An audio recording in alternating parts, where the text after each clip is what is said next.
The Nintendo Entertainment System was a major console that helped bring back the popularity of the video game industry. It brought forth financial success and started various video game franchises that have remained popular over the years. But as time went on and newer consoles were introduced, the focus on the NES dwindled.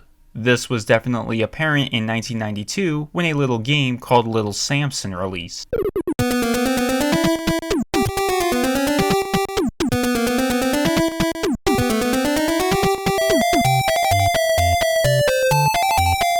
Little Samson is a 2D platformer developed by Takeru Limited and published by TAITO in 1992 for Japan and North America and in 1993 for Europe. Takeru Limited was a short-lived company, lasting from 1991 to 1994, with sources varying on the amount of games they have made. Some say they've developed 6 games and others say 4 games, but based on the research I have done, they have made 5 games over the course of the company's life. There isn't much history about Little Samson's development outside of the fact that the game is the first and last game by Takeru Limited to release outside of Japan.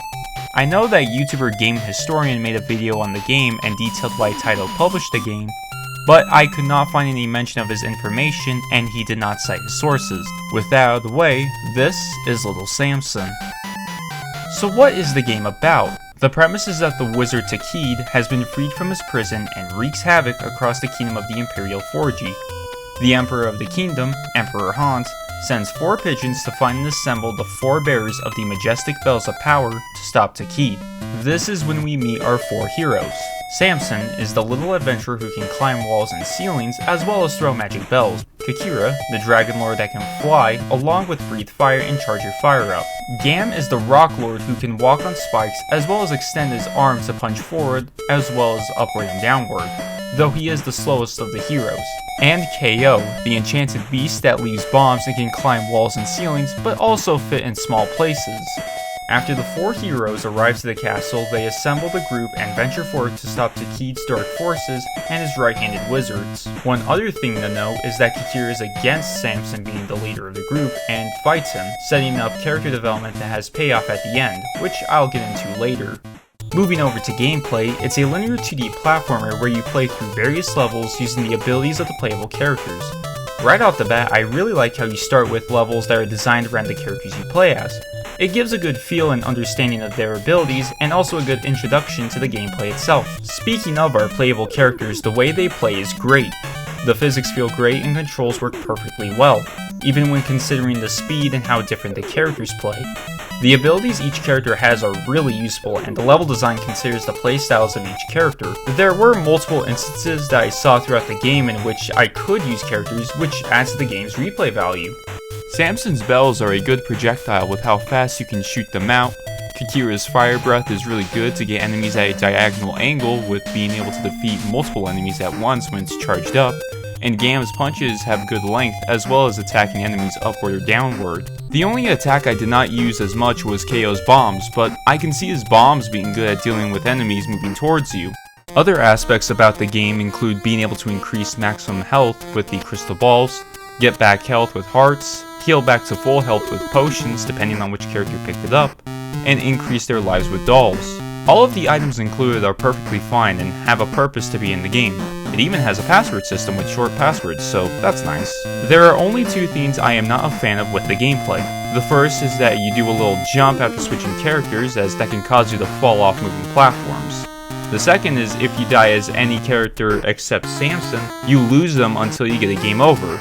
You can get them back if they picked up a potion, but I find it annoying when that happens. Thankfully, they are only nitpicks and not major flaws with the game. As for level design, like I said earlier in this video, the levels account for all 4 characters and their playstyles. Of course, there are sections that require you to use a specific character, but they aren't frequent and are already taught to the player in how to progress. Each level is very distinct in themes and gameplay, like the ice physics in the Ice Palace, riding the crab if you fall in a bottomless pit in the boss fight against the water spirit, the flashing platforms in the dark cave, and other level mechanics. There's even branching levels, which adds to the game's replay value. If I were to compare the overall gameplay of Little Samson to another game, it would be any of the Mega Man games on NES. The physics and mechanics feel close to those games, and I can definitely see Mega Man fans enjoying this game because of that. Moving over to graphics, this is possibly one of the best looking NES games. Games that came out during the last few years of the system's life, like Mega Man 6 and Batman Return of the Joker, pushed the graphical capabilities and sprite detail, and Little Samson is another example that looks great. Every sprite in this game has so much detail that I'm genuinely surprised it was released on an NES cartridge. The world map, platforms, level backgrounds, and even bosses have great sprite work that show what they are really well. The developers did an absolute great job at making a fantasy setting look amazing on the console. There is even in-between sprites of all the playable characters spinning in Samson's jump. Overall, the graphics are an absolute treat to look at and add to the high quality of the game. Music is also really good, though I find it to be the weakest aspect of the game. Not because it's bad, but with how it is tied to the game. The music is not tied to the levels, but mostly tied to which character you play as. It gets annoying if you use each character multiple times for most of the game, except for the boss fights and some of the last levels. I would prefer if the tracks were tied to levels rather than it being tied to characters. In spite of that, the music is really catchy, so I'll play some tracks to give you a good idea of it.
The boss fights are all distinct, with every boss having a distinct pattern, even the wizards with how they fire their projectiles. I would say one of the only bosses that wasn't as good as the others was the Knight, because of how he can corner you badly if he is close while striking lightning down, and especially if you have already lost Takeru and KO. Skeleton Knight, along with the mini wizard fights that are optional, and the Reaper weren't good since they rely heavily on spawning enemies and nothing else. The dragon is a really cool boss in not just design, but how it takes the Mecha Dragon fight idea from Mega Man 2 and turns it into a good boss fight. It's also really easy to lose to it. Moving on to the last portion of the game, we reach Takeru's castle after defeating the last of his wizards.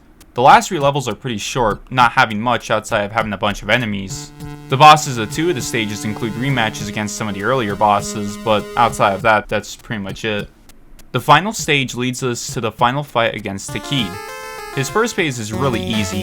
He only has one attack that's a projectile that can easily be destroyed by any character with a projectile, or Gam's Punch. After his first phase, he pulls out his sword, and it looks really cool when he does so with the in-between sprites. His second phase is pretty good, with dodging his projectiles, having to walk under him as he jumps, and making sure it's not getting impaled by his sword. Overall, Takeru is a pretty good boss fight. After all that, we go through one last section where the castle starts to fall down. It's a fine section overall. I found it odd how the last part has you destroy a moving wall when breaking walls was never a thing until this moment. Once we exit the castle, Takeru reappears to defeat our heroes, but Kikira comes to save the others and pushes Takeru off the castle and flies back to carry our heroes back to the castle. I did not expect to see character development from an NES game, showing that Kikira later grew to respect Samson. So overall, Little Samson is a great game that has great gameplay, great graphics, and great music that make this game amazing to play. I consider this to be one of the greatest games on the NES and stands alongside other classics like Super Mario Bros. 3 and Mega Man 4. So then, what exactly is tragic about this game? Sadly, Little Samson is a niche game. A rare niche game. Because of how unknown the game was and how poorly it sold, it has made this game valued more as a holy grail for game collectors rather than the great game it truly is. There's only a select few ways to get a copy and play this game nowadays, either buy an actual copy that's hundreds of dollars, Buy a Famicom copy that isn't as expensive but still is expensive, go with a reproduction copy, or play it through an emulator. With no re-releases on the horizon, it's unfortunate that we may never see this game get an official re-release. I think the reasons for why this game didn't sell well in the States is because of the time it came out and the lack of advertising. Not only did it come out a couple years after the Super Nintendo, it was not mentioned much with no commercials of the game being made, at least to my knowledge, and only being mentioned twice in Nintendo Power. Once in issue 40, as it received a guide that only covered 8 of the game's levels, and issue 44, where it was ranked 7th in the top 10 NES games of 1992. It's possible the game didn't even sell well in Japan, as Famicom copies now go for over $100, as shown in the screenshot when looking it up in Yahoo Japan Shopping via Buyee, and I could not find any promotional content outside of one, where it was a segment in this new software introduction video by TAITO in 1992. It even includes artwork of the main cast that has likely not been seen for decades. It's not like Little Samson can't have a following because of its price tag, as games like Silent Hill 2 and Paper Mario The Thousand Year Door have followings despite their high price tags nowadays. Meanwhile, Little Samson just doesn't. I would like for this video to be an introduction to this game to others, and possibly allow it to start a following. Granted, my channel is really small, but a man can dream. Thanks for watching, and I'll see you guys next time.